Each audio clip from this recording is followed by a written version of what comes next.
Hello, and welcome back to Why This Film, the podcast where we reach back into your childhood, pluck out a movie, give it a rewatch, and have a chat about it. I'm Emily Slade, and welcome back. You watched it so many times before, and now you're gonna watch it again. But it's been so many years since you last saw it, and now you show it to your friends, and they're like, "What? What am I watching? Why? What is this? Why? Why this film? I'm joined today by Dean. Hello. Hi. Thank you so much for coming on the podcast. Your chosen movie is Angels in the Outfield, the IMDb breakdown. When a boy prays for a chance to have a family if the California Angels win the pennant, angels are assigned to make that possible. So, Dean, why this film? Well, this film is, I think it's 30 years old now. I think it was 1994, exactly 30 years old. I was 8 years old when I watched it. I was 8 years old when it came out. And my parents were very strict with the movies I could watch. So they didn't really like movies, so they wouldn't screen them or anything. They wouldn't watch them beforehand. They would just kind of had their rules of things that were fine to watch. So one of them was Disney animated movies, for sure, were fine to watch. They didn't have to worry about that. And then also like family sports movies, like sports movies with kids in them were also totally fine. They wouldn't even look at them, especially baseball, because my dad loved baseball. So this just like really lined up for a movie that they liked. Also, my parents were very religious. So if it had angels in the title, great, sounds good. Great, you're in. So it was a movie that I just watched over and over and over because it was one I was allowed to watch. Even though it has like swearing in it, I don't think they knew that. Honestly, I was going to say, the second you were like, my parents were totally fine with this movie, I was like, sorry, this movie that like they swear, they smoke, like spoiler alert to something I was probably exclaim about later on, someone's dying of cancer. It's wild. It's so insanely not for children. Yes. I freaking loved how much it was not for. I was like, I'm thoroughly enjoying this as a 32-year-old adult, which I don't think is appropriate. Yes. Like I shouldn't be enjoying it this much. So that's hooray for your parents not screening this movie. Was this like a VHS? Yes. Like, yeah, definitely. Deal, we had the VHS for sure. Yeah. Watched it, like wore it down for sure. I wonder if we had two copies. Sometimes we had two copies of a movie because we wore it down so much. My sister, I would watch these movies with my sister, and she gets like very obsessed with like the quotes and the lines. So we would watch the same part like 50 times in a row. So she'd just wear down that rewind, watch it over and over and try to get the quote exactly right. So we definitely wore this tape down. I love that so much. I've written so many quotes from this film because it's so good, and it's stuff that's going to be relevant to today. Like the first thing I wrote down is the crux of the plot, where baby Joseph Gordon-Levitt, put a pin in that, is praying obviously to the Lord for the team to win because his deadbeat dickhead of a father is just the worst character ever put to screen. The worst. And we'll put a pin in that. And he prays to God, and he finishes because he's like, God, if you're up there, whether you're a man or a woman, and then he finishes his prayer with amen or a women. And I was like, so cute. So good. We used to say that all the time. I bet. It's so really, and then of course now, if anyone asks me, how do you take your coffee? I'm going to go, in cups. In cups. Good. Honestly, I didn't really do sports movies were a very American thing in the first place. So they didn't really come over to the UK in a big way at all, really. And then on top of that, even if they did, they were not on my radar at all. Like not even a little bit. I was like, baseball, ew. And even when I came to this, I was like, baseball. I don't know what you read some of the Letterboxd reviews and people are like, this film clearly doesn't know how baseball works. And I'm like, me either. So it was fine. I don't know what a pennant is. I don't The know. pennant is really silly. Like we do not have to get into what the pennant is, but it's just so strange that that's what they're playing. That's what the movie's leading up to. Like the big thing in baseball is like the World Series. They should have just said that. I don't know why I they was gonna said say, pennant. I was like, what is a? Because if they said World Series, I'd be like, I think I understand what they mean by that, Yeah. like the World Cup or something. But like, this is the pennant. I was like, is that good? Is that bad? Like, I don't It's know. like to get into the World Series. Like if you win the pennant, then you're one of the teams in the World Oh. Series. Oh, okay. So like Yeah. moving up the leagues in football, I'm with you. Okay. Okay. So it's like, the stakes are. I wonder if that's because it had to be the pennant because the big games, as Christopher Lloyd Right. says, Yeah. has to be won fairly by the teams themselves. Yes. So let's circle back to all of the Oscar-winning actors I that know. are in this movie. I know. I forgot. So I haven't seen this movie in 25 years. Like this was truly pluck it out of my childhood and see why I liked it. I had revisited a lot of movies that I'd watched, like a lot of baseball movies I had watched and sports movies since I was a kid, but not this one. And I was kind of thinking of what should I bring to the show? What movie should I do? I really want one to, pluck one out. And I was talking to my wife Laura, and I listed a couple movies. I started with Angels in the Outfield, and I was like, that's too obvious. We can't do Angels in the Outfield. Everybody knows that. Everybody loves that. And she's like, I've never heard of it. Yeah, yeah. So You're like this stone cold classic. yes, that immediately just became like, okay, maybe that's the one we should do. Maybe we should do Angels in the Outfield. Honestly, Yeah. I can't remember how many movies you sent me in the end, but I read Angels in the Outfield first off, and I love it when people send me an email and they list a movie that I couldn't have even told you what it was about. Right. Like, I don't know what Outfield is. I was like, that sounds like, yep, completely strange territory to me. Sign me up. Yes. Shocking that for me in the UK it wasn't on Disney Plus, even though it's a Disney Okay. movie. Yeah. But apparently they, for the 30th this year anniversary, they did release it in America on Disney Plus. Yeah. And possibly Canada where you are. But yeah, so this freaking cast, Matthew McConaughey is in Right. this movie. Right. Yes. Doesn't have a single line. Yes, that's Not that's a where we single line. were. We were on who was in this movie. Sorry, I sidetracked us. I tend to do No, that. no, no. Like that's yes. absolutely what a podcast is for. And like, thank goodness for your wife to just point Yes, out, like, yeah, no, of course. this is a strange little creature. No one's heard of it. Like, it's not a big. So often, like everyone's kind of heard of Freaky Friday and The Parent Trap. There are those odd Disney movies. I mean, The Mighty Ducks, is that a Disney? That's also big. a, Yep. a sports. Yeah, that one's big for I me. couldn't tell you what sport. I have no idea what sport Mighty Ducks is about. It's Breakfast Club, right? Breakfast Club leads, Yep. not actual ducks. Because Yep. I thought it was the ducks from DuckTale in the Mighty Ducks, and then I saw the poster one time, and I was like, they're humans. Ew, what? Yeah, they're So, playing hockey. turn Yeah. me off.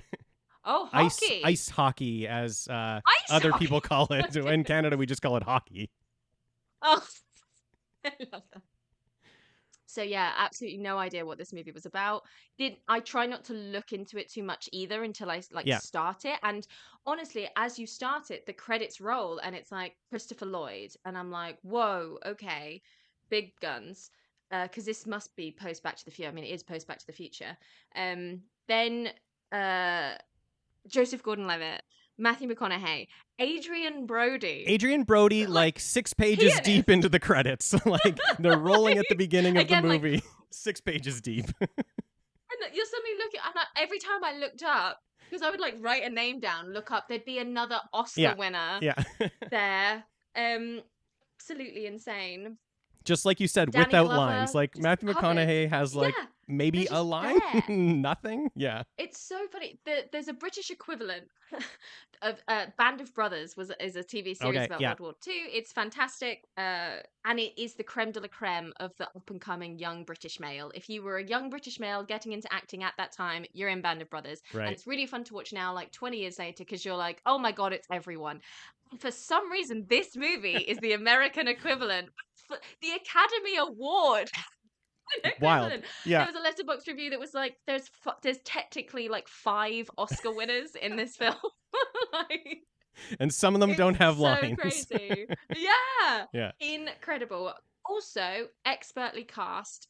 Joseph Gordon-Levitt, I didn't think he got any younger than 10 Things I Hate About You. I Yeah, thought that was where he entered the industry. But no, this is baby Joseph Gordon-Levitt.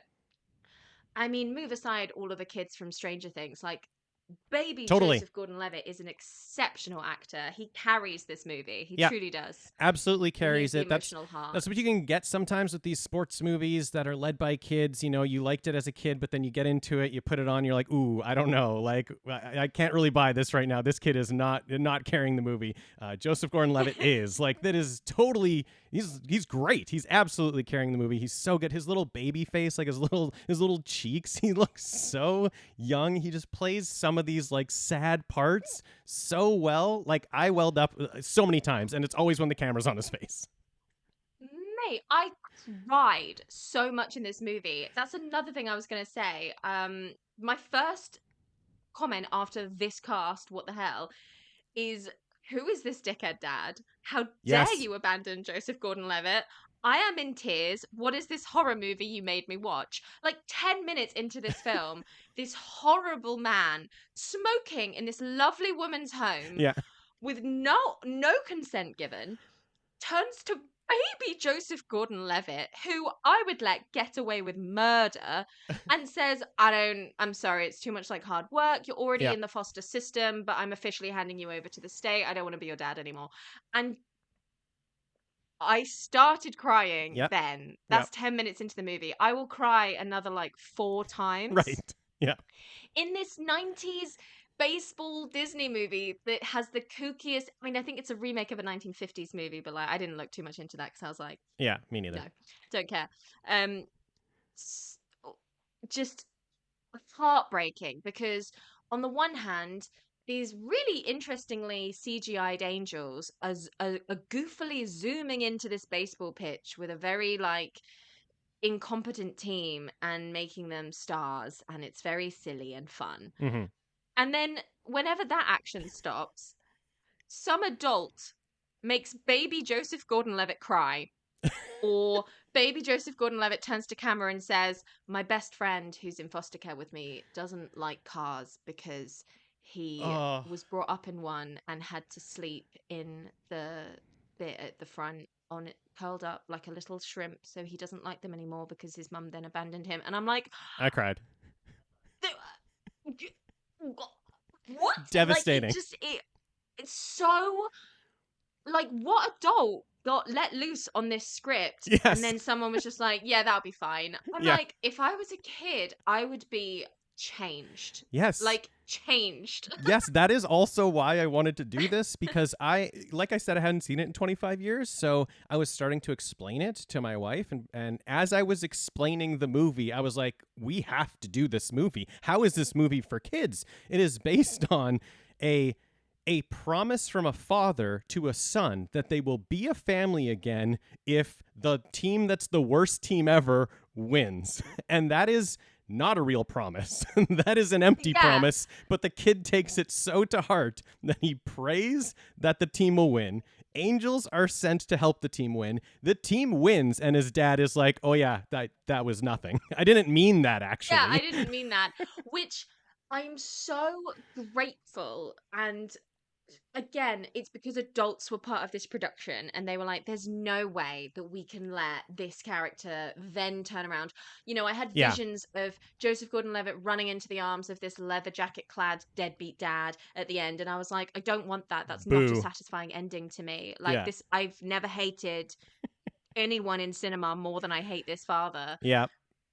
Like he cannot go back into care with him. And then the baseball team start winning and I'm like, shit, like no, this can't happen. Like what's gonna have to happen? And it took me half the movie to be like, oh thank God, he'll foster them, Yes. he'll foster them. But like I was like, maybe he'll just learn a valuable lesson that life's hard and you just have to do it on your own. Like I don't know.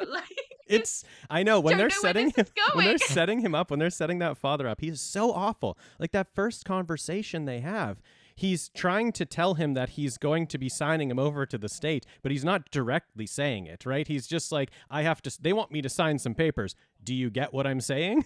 And then Joseph Gordon-Levitt has to be like, yeah, I get what you're saying. He's like, great, that's over with. See you later. on and again, it's like the testament of like the dad does do some really good acting of just this like I don't really want to have to explain myself, like you get it, right? And Yeah. Joseph Gordon-Levitt's just trying to be cool about it. It's like totally I get it, and this guy's like, oh thank god, don't have to do that anymore. And it's just the epitome of everything that's wrong with like deadbeat dads as a trope, and it's done to the absolute extreme here, and it Yeah. is freaking heartbreaking. Yeah, for It's sure. so sad. For sure. And I've always hated Dermot Mulroney, and I never knew why. Like every time he pops up on screen, I'm like, oh, I hate this guy. And like my wife knows that. This Every time guy. he pops up, she's like, oh, that's the guy you hate. So we throw this movie on. And she goes, that's why you hate him. She's like, It's it right there, backstory. unlocked. This is why you hate him. You watch this movie over and over as a kid, and you hate this dad. And now every time you see his face, you get those feelings brought back. And I think that might be true. Honestly, I would not be surprised. Like, if I ever see that actor anywhere ever again, I'm gonna be like, boo! Bad. So awful. Hate him so much. Christopher Lloyd is sort of not really in it. He plays the sort Yeah. of head angel, if you will, that just pops in the most cursed places. He's what did I write? I wrote like cursed CGI Coca-Cola Chris Lloyd. Yeah. Just the most bizarre places just popping up, but you know, memorable, interesting, and he brings that like frantic energy, and like it's just on that one level, and it's absolutely fine, and I'm totally on board. And then the final time he speaks to Joseph Gordon-Levitt, he's like, I'm just here to see how this guy's doing. He's going to join us soon. And What? Joseph Gordon, 7-year-old Joseph Gordon-Levitt is like, I'm sorry, what are you telling me? And Chris Lloyd is like, ha ha ha, he's only got 6 months to live. He's smoked all his life, so that'll do it. Anyway, bye. And I was Why did they throw that in at the end? Why did he Joseph come down? Gordon-Levitt just has to sit there and be like, cool, now I know that there's 6 months to live. Do you know what, though? It bloody well worked. Yeah. Like, in terms of the stakes of this moment, which otherwise you've got a whole baseball team here. You can't make me attached to all of these characters whilst also making me attached to these two kids and this angel and this, like, other random guy that's like a semi-villain, but not really. Yeah. And then this guy that's like our father figure. And then the mom figure. You've got all of these characters that are juggled so beautifully because they're acted so well, and you kind of completely understand their role and function in this place. So absolutely kill him. Kill him. Yep. I'll care if you kill him. Yeah. Like I will. Totally. This is one of those And they things do. that I think they just write in because they're trying to maybe figure out that baseball stuff. You know how you said like people say this movie doesn't stick to baseball. So you can change your pitcher at any time. So at the end here, you know, if he's struggling, why wouldn't you throw in a different pitcher? And so someone in the writer's room's like, he's dying? So they leave him in? Great. Yeah. Got Nailed it. And it bloody worked because Yeah. Joseph Gordon-Levitt's like, don't switch him out. Yeah. Don't and he do doesn't, it. You know, he's been blabbing. The first thing Chris Lloyd says to him is, don't tell anyone about the angels. And Joseph Gordon-Levitt spends this entire movie telling anyone that will stand still for long enough about the angels. Yeah. He fully just completely disregards that rule immediately and constantly. And I love it.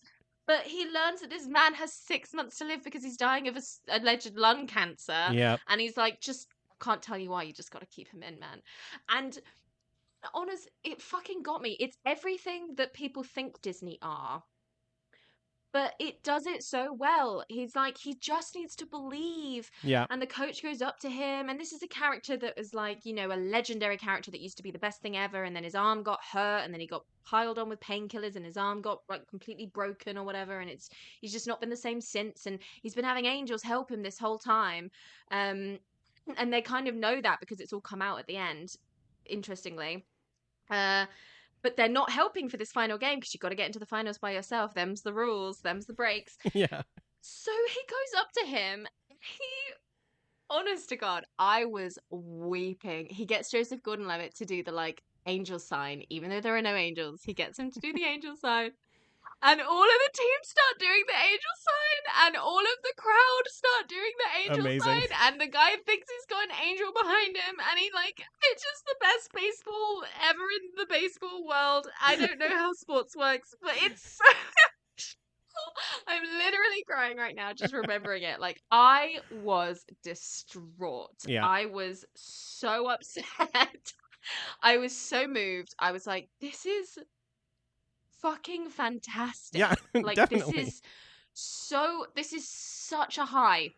And I think that is often the case with sports movies, isn't it? Because it's sport. And I like recently got into sport in a way. And I got it. I was going to live football matches and I was like, I get it. This is when it goes well. Yeah. This is the most adrenaline I've ever felt. I completely understand why you would willingly put yourself through this week on week and pay the money to do so.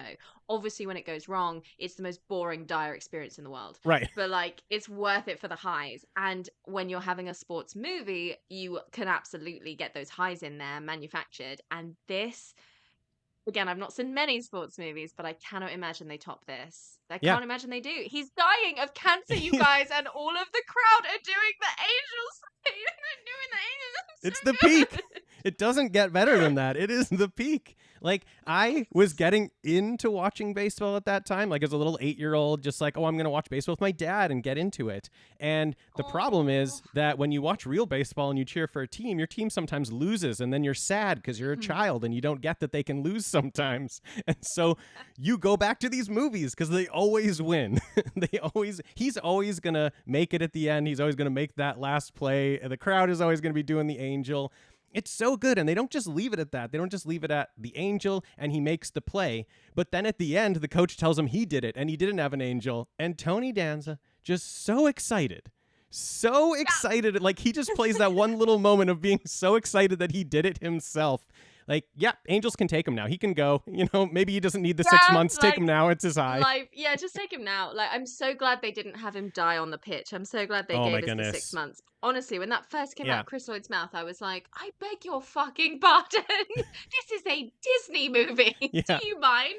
But I was really shocked at the beginning when there were like some characters that were smoking, and I was like, oh, a Disney movie and there's like some characters smoking. I thought that they like didn't do that in Disney movies. But the two characters that smoke, the one is the worst character in the movie, the dad. The other one dies.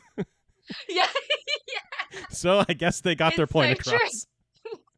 It's so like labored 90s. Yeah. Like there's only terrible people or dead people Yeah. smoke, kids. So, and it's so pointed where Chris Lloyd is like, well, he's smoked all his life, so Yep, you know and how just it like goes. looks to camera like, Yeah. don't smoke, kids. Got that?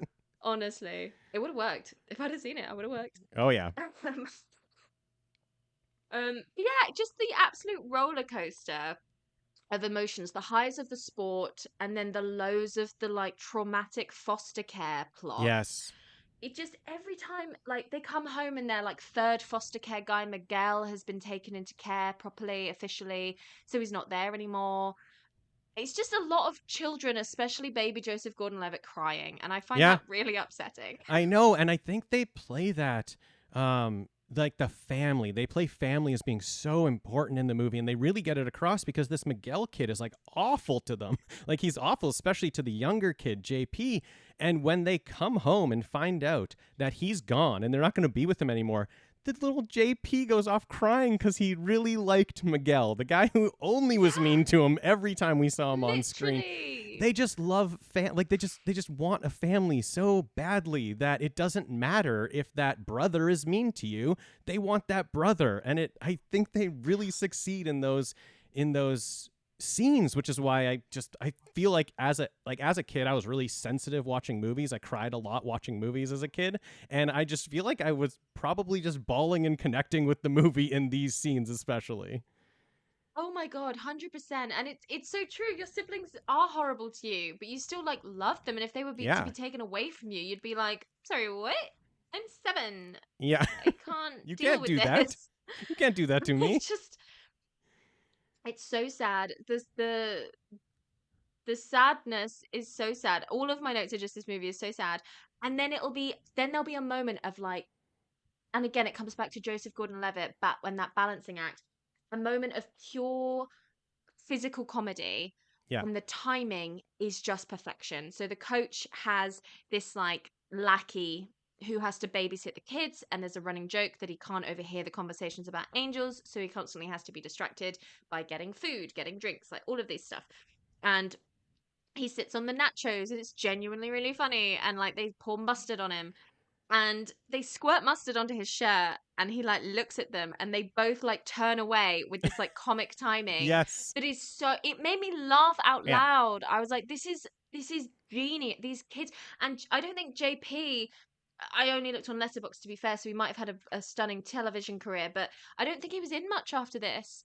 Yeah. Not movies anyway, and it's such a shame because he was so good. He was matching Joseph Yes. Gordon-Levitt's energy and performance, and it's just such a shame. Their foster mum is like a RSC Shakespearean actress Yeah. from Ireland, and so she's bringing this absolute gravitas. She comes to the courtroom to be like, not the courtroom, sorry, the sort of they have to do an announcement where it's like, oh, it got yeah. leaked to the press that they can see angels, and everyone's like, oh yeah, we believe that people believe this, and it's like, this is a Disney movie, like this Yeah. wouldn't happen. Like, There's this a is fine. press conference to see if the coach will come clean about believing in angels.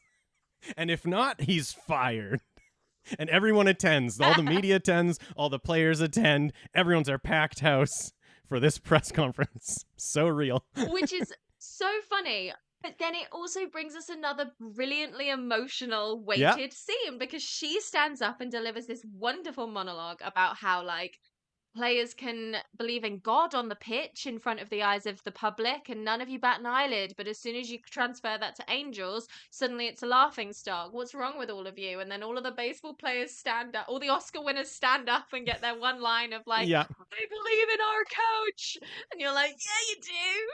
It's so good. It's so good. I really love that part. I think that part is really is done in a smart way, because earlier on, that foster mom was asked by Joseph Gordon-Levitt if she believes in angels and God, kind of, and she doesn't really give a straight answer, right? It's not like clearly that she's like, yep, it's God, definitely. She's just kind of like, things happen in the world that we can't explain, so yeah, sure, I believe in angels. And then it's her at the end who's just like, yeah, no one bats an eye if someone scores a touchdown and then thanks God, but we're all just laughing because it's angels. Like, isn't that the same thing? Are we talking about the same thing here?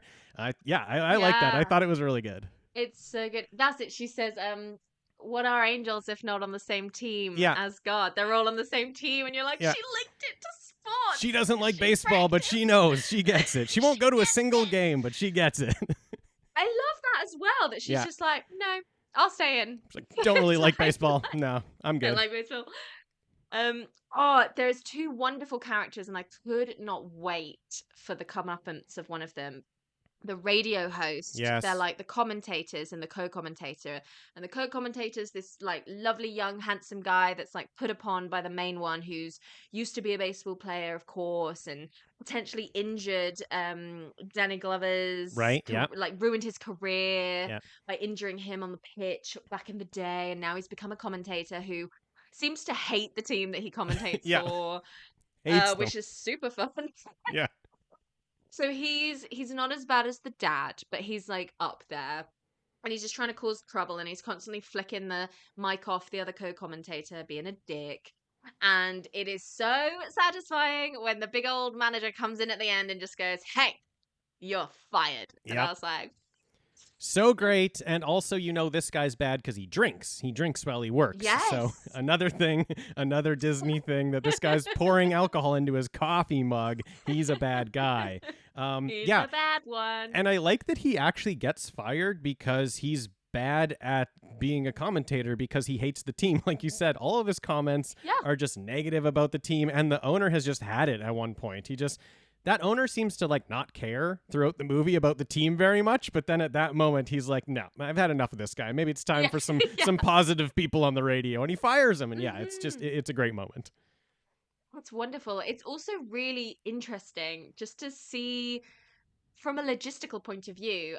I used to work for the BBC, and I've been in the box where my colleague has been commentating on a live football match, and he has his notebook full of information that he's obviously got online, and like, if he doesn't have it in front of him, he's, if we do need anything last minute, we can Google it, and it takes 2 seconds, or we're even given a piece of paper that has a lot of information on in case we need to refer to it.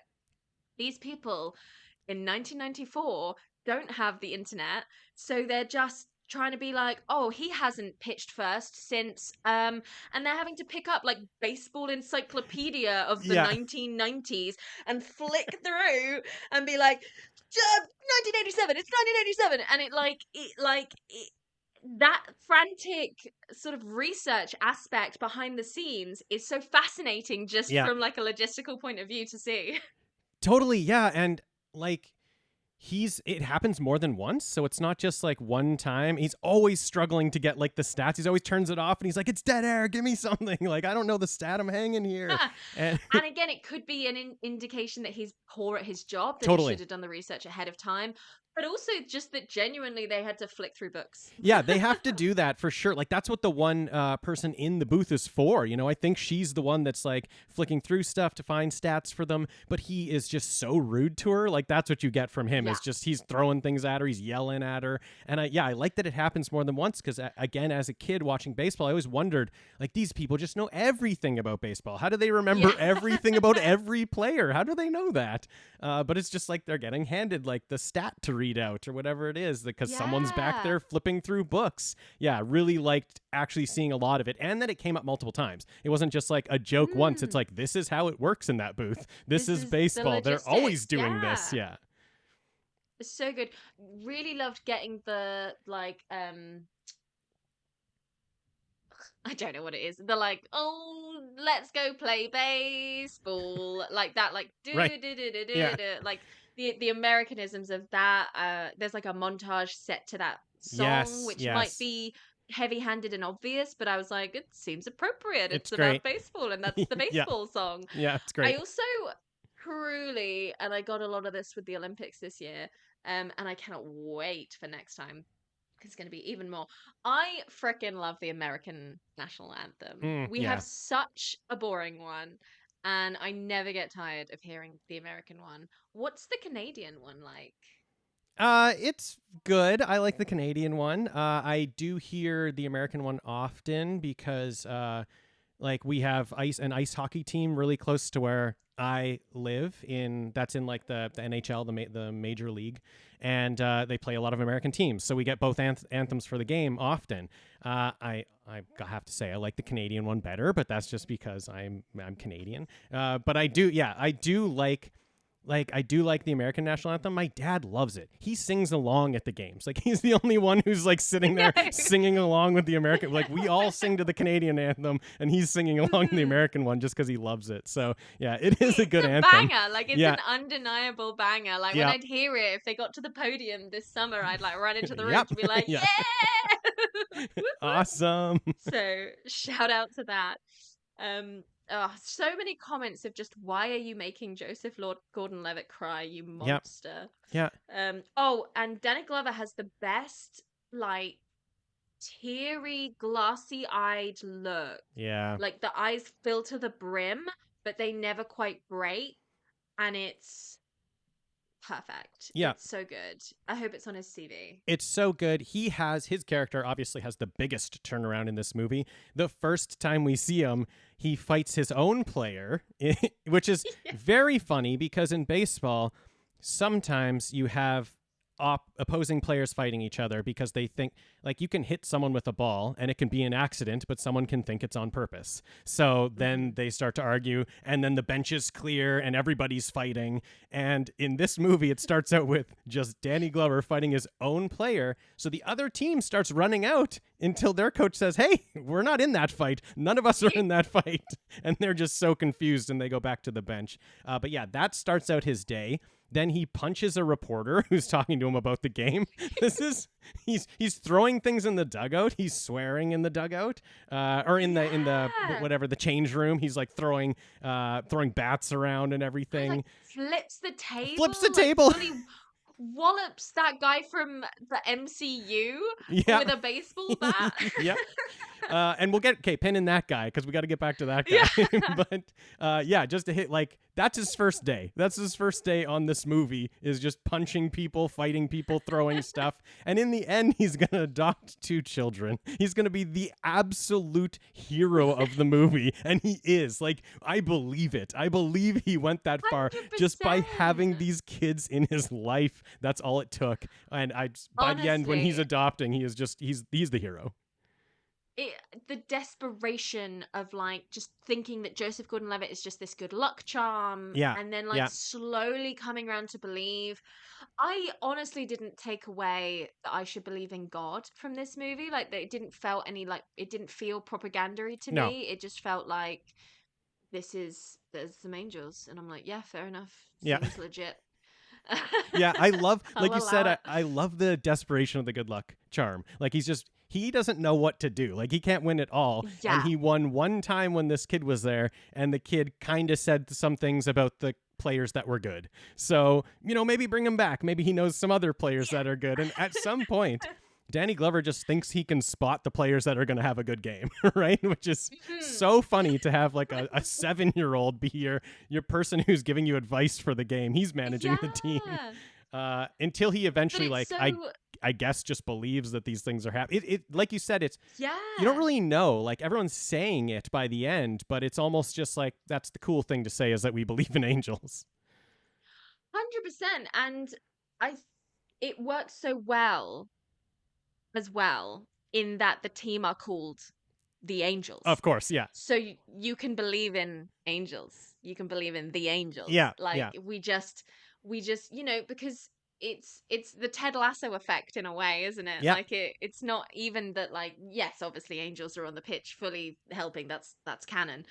But also it could just be that, he got a bit calmer with the referees, Yeah. and he believed in his team a bit more and gave people chances when he perhaps wouldn't have done, and things like that ended up overall helping the team and the way they played. And and it felt like, even though I know for a fact that an angel pushed Matthew McConaughey along the pitch to catch that ball, Yeah.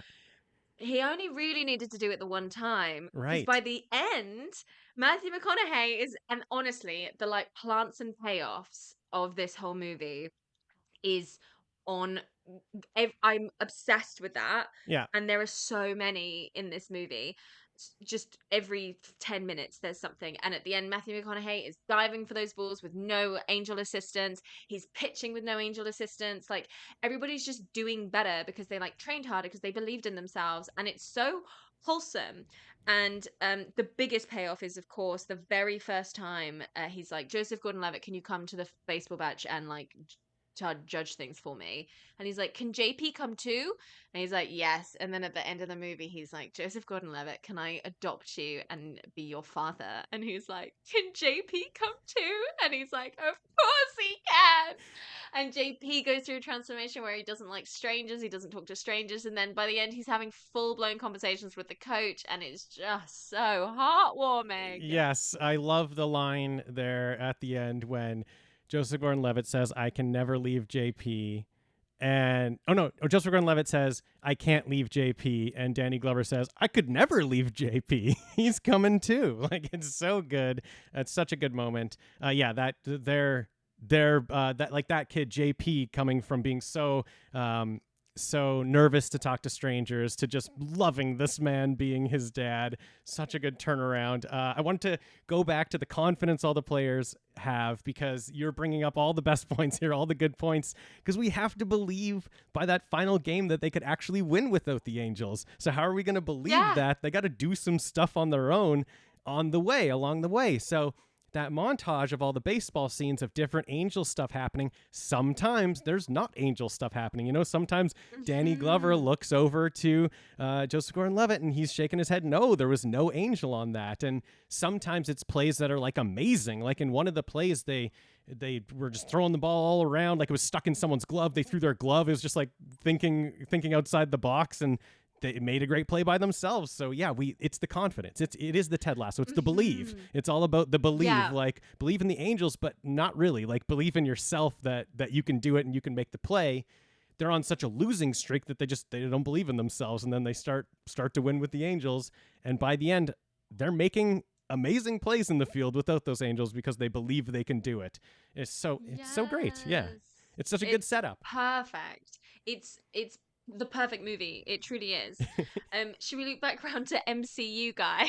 Yes. I Yes. was staring at his face. I was like, where do I know you from? And then I was Yep, like, that's it. oh, Captain America. Yep, that's it. MCU guy for sure. So I think this guy is like really important for me as a kid because this guy's completely goofy, right? This is the only person in the movie who's just a complete goofball.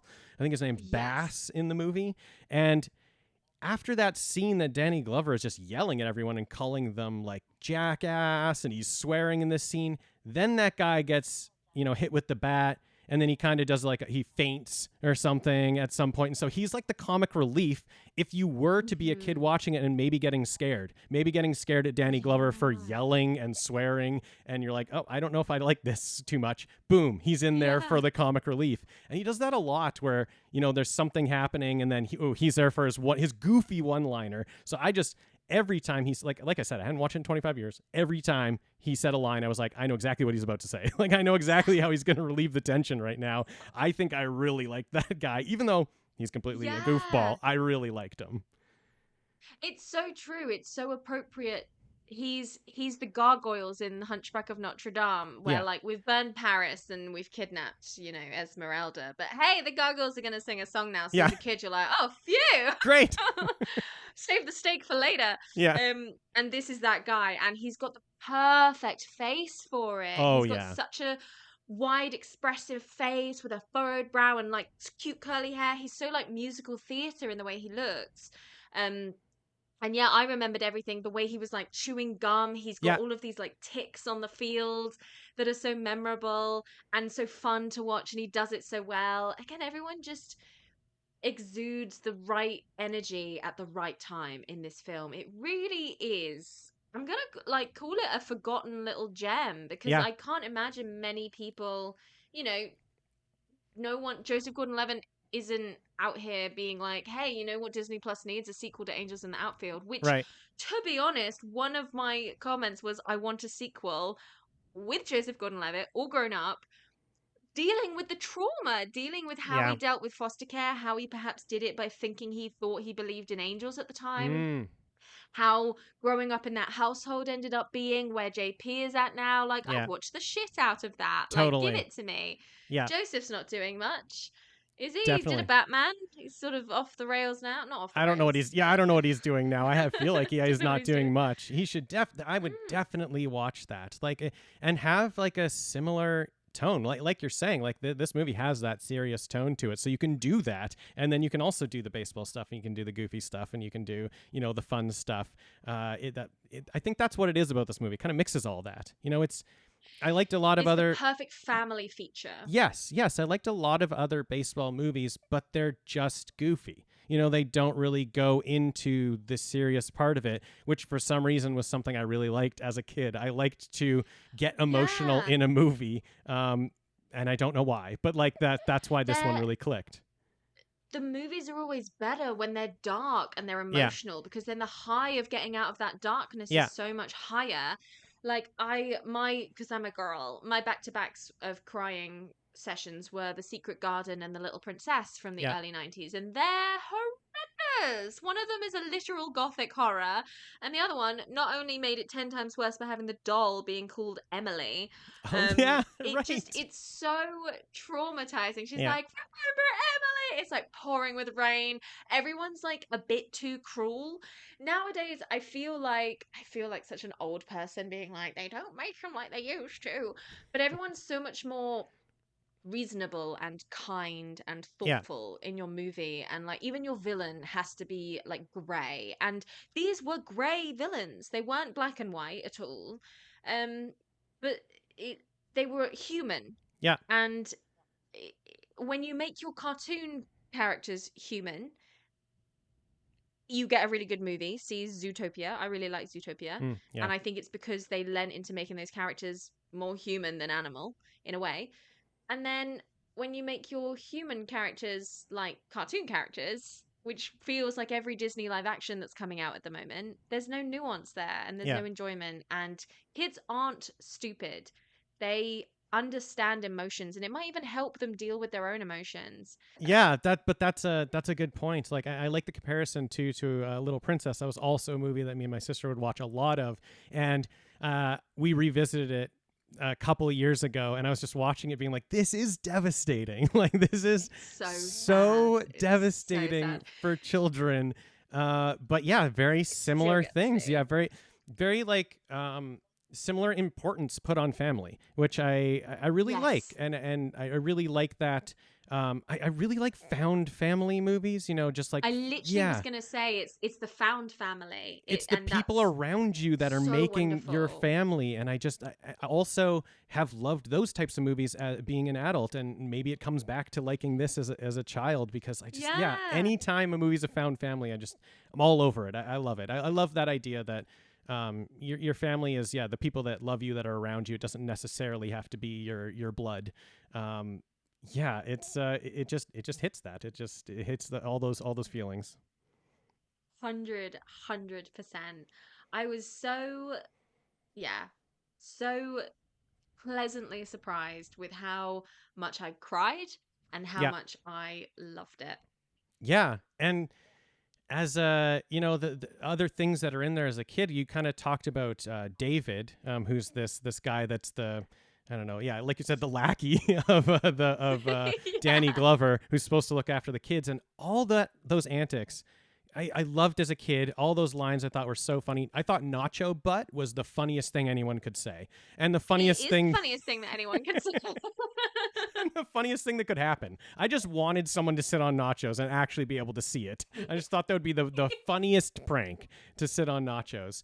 And yeah, just him getting so dirty all the time, him just knowing that he needs to leave whenever Danny Glover gets to a point where he just like, I'll Oh buy him my a goodness. car, whatever. I just got to get out of here. Yeah, yeah, jumbo jet, like whatever. The running joke of more and more layers of Yep. protection Great. because the amounts of mustard and ketchup that are Yep. being thrown on him throughout the montage are just getting more and more.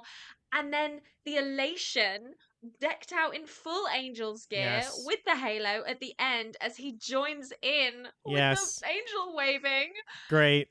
Good moment. Good payoff. So satisfying. He's been through so much in this movie. I love that he brings up that he's going to be fired in a couple days. Yeah, it's like, you said that I would be fired on Friday, so Yeah. why are you making me do He's this? like, I wrote a note about it. Like, you're still going to do that, right? You're still going to fire me, please. Please fire me. Loved all the antics with David. Like you said, the kids are playing the comedy just so perfectly. Like, all those lines are so funny. Yeah. Yeah. It's shocking. Yeah. I've run out of notes. Was there anything else you wanted to mention? No, that's good. I think we covered like all of the main things. I think we figured out why I loved it as a kid, which is why I picked it. I was like, I want to know because I haven't Yes. watched it in so long. So I want to watch it and I want to figure it out. I want to figure out why I loved it. And I think we got it. It's like, I think we understand why it was such a great movie.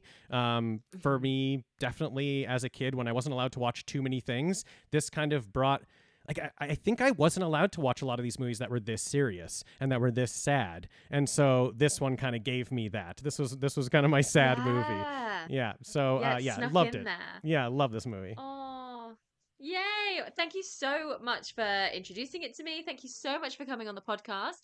Who are you? Where can people find you? What are you doing?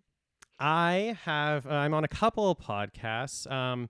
One is called Return, Revenge, Resurrection, and it is a horror podcast. We go through horror franchises, one movie at a time. Now, this is quite new to me because I wasn't allowed to watch anything as a kid. I was also absolutely terrified of horror movies until about 5 or 6 years ago. My friend kind of introduced me to some, and I fell in love with them. So now me and that friend have a podcast, and we go through all these horror franchises.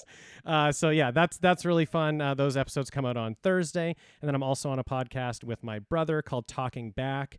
He is a big brother of mine of 8 years. We didn't really grow up like together. Like he was kind of out of the home before I was in a, the age where I could watch the same things as him. So this podcast is basically him being the big brother, me being the younger brother, and him showing me stuff. Him being like, I really liked this. Aw.